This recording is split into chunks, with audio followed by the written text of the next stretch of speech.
Shalom, everyone. This is Rabbi Jeffrey Lehner from Dallas, Texas here. My friend Jim Myers. 25 years ago, we met and started a journey together. And, we wanted to talk to you about some of the work that we do and why we feel it's very, very important. Jim? Well, when we met, you were the rabbi of a conservative congregation. I was pastor of a church.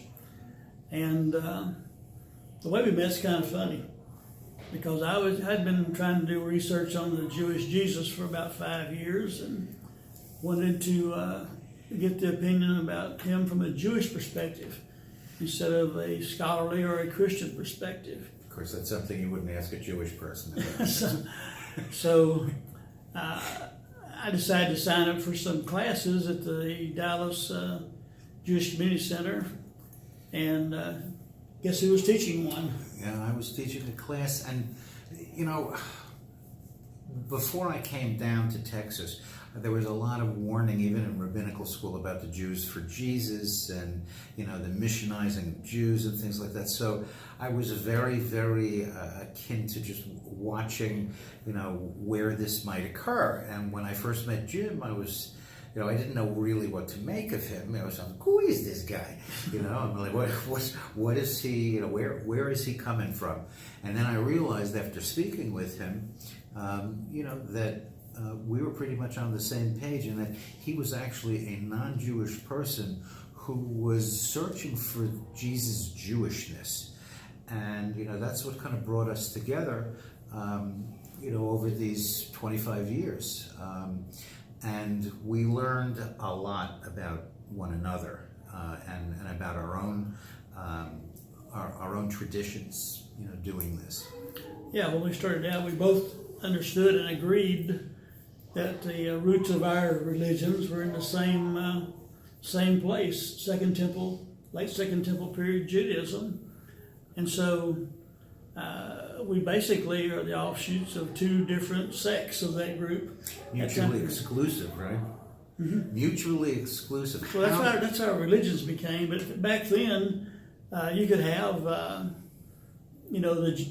Jesus movement and the Pharisees, and they talked and they discussed things, and they weren't anti. They were involved in trying to understand interpretations and arguments about the law. Right. And you came from the bad group, the Pharisees. Right. I came from the good group, the Jesus movement. Right. In the New Testament, the Pharisees get, they have bad PR. Most people don't realize that Jesus was very Pharisaic and rabbinic minded in his attitudes towards the law and also in his teachings. And, basically the rabbis that created Rabbinic Judaism, which is the religion that Jewish people practice, stems from the Pharisaic tradition.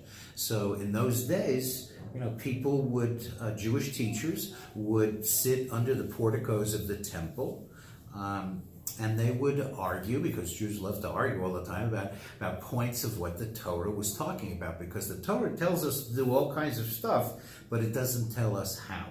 So Jesus kind of fits right into that picture of him and his Jewish students and the things that they talked about and discussed with other Jewish teachers in their group. And that's the key point, because they were talking about the right way to do something. How do you do something?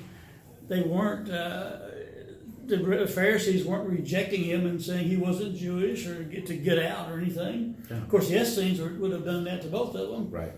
But they were very much allowing the different groups to argue with them and get into the discussion. So I think the fact that Jesus paid so much attention to the Pharisees indicates a real connection that he had with them. Right, and one of the things that was pointed out by Christian scholars is that a lot of people who are Christian don't understand that was the way that Jewish people studied. Mm-hmm. That was the way a Jewish teacher and their disciples studied, and it's more about asking a question and having different responses and different ideas and different approaches. So those things have to be taken into accord. But once the temple was destroyed, we lost our link together. Right. And something that people kind of miss is that we couldn't go back and practice the religion of the Pharisees or the Jewish Jesus now because there's no temple. Right.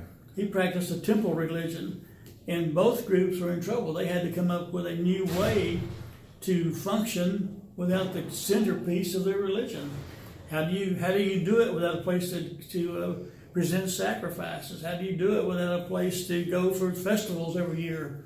Right. How do you celebrate Passover with no priesthood, no temple, and no sacrifice? Right. So these things all had to be hammered out and figured out. That's why one of the first things that we realized when we were studying together is that the church fathers created the religion that most Christians practice. Well, the sages, the Jewish sages, practiced the religion that the rabbis created. So.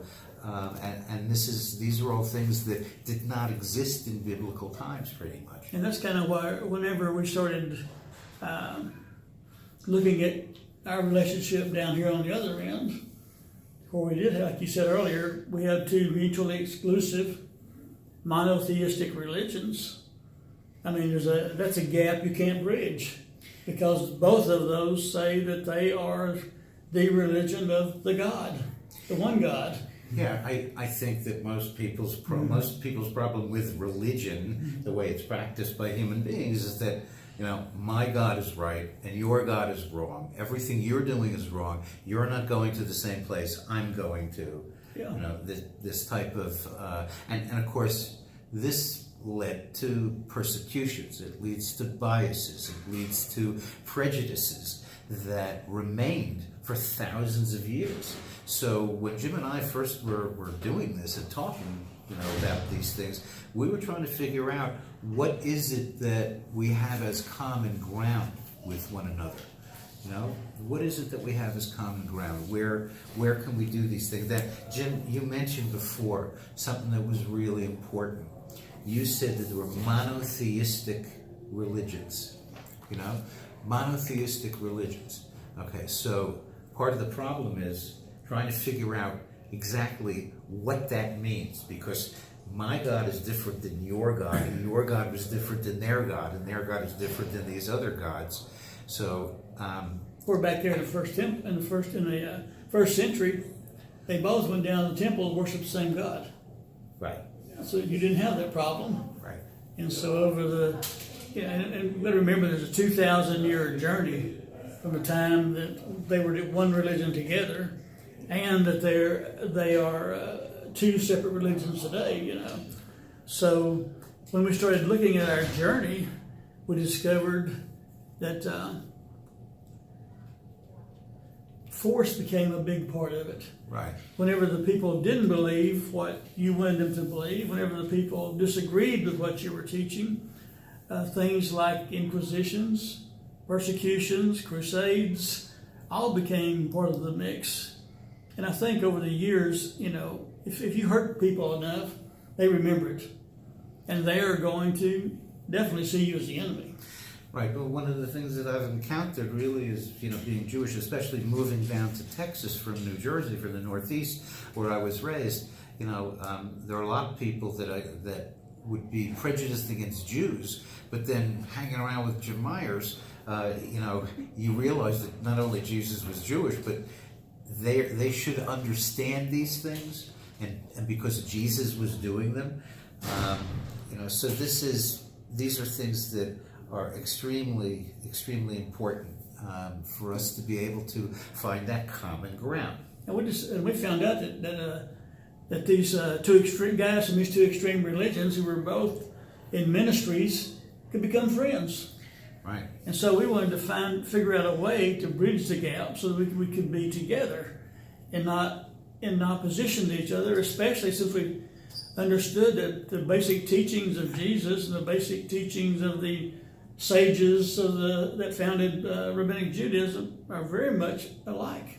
Right. And the place we found it was values. Right. Because we're never going to agree on mythologies, theologies, and mythologies, but we can always agree on the values. And one of the things I heard when I moved down here is lots of family values, Christian values. Christian values come from Jewish values, especially if they're going to come from Jesus, who was teaching from the Torah. So, these are things that... and really a breakthrough moment, don't you think, was when we started studying that first opening chapters of Genesis. Oh, yeah. I mean, when you go to the seminary, they usually have a course like a BS Buster 101, where if you had any faith, by the time you get through that course, you probably won't have any faith anymore. But we did the same thing happened to us when we started studying our text. These are words we memorize. In the beginning, God created the heavens and the earth. All people know Adam and Eve and all those stories. But when we sat down with the Hebrew text and started studying them word by word, we found out that our BS didn't match what the text said. That's right. And BS, of course, is, it can be the other thing, but it stands for your belief system. Oh, of course, yeah. And of course, within your BS is your BS. Right. So, really. Or your BS can really be BS. That's right. So we actually have instructions. We've developed instructions for your BS. That's right. But we created a way of letting the text tell its own story. And so what we did was sit down and say, what is the text telling us? And as that happened, we started finding out that both of our belief systems had a lot of bugs in them. And in the middle of all that, we discovered the most important thing of all, and that is that the creator in that story used a standard to judge his actions, or its actions. Right. And that's called the Tov standard. And no matter what he did, he measured it with the Tov standard. Whenever you get on down the road into the prophets and things like that, you find out that that's the same standard he uses to measure humans with for their actions.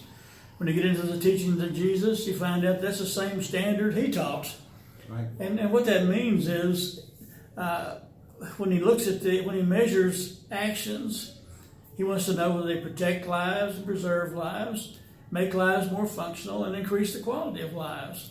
That's it. I mean, lives are first, and that's why we call this initiative from the Tov Center the Lives First Initiative.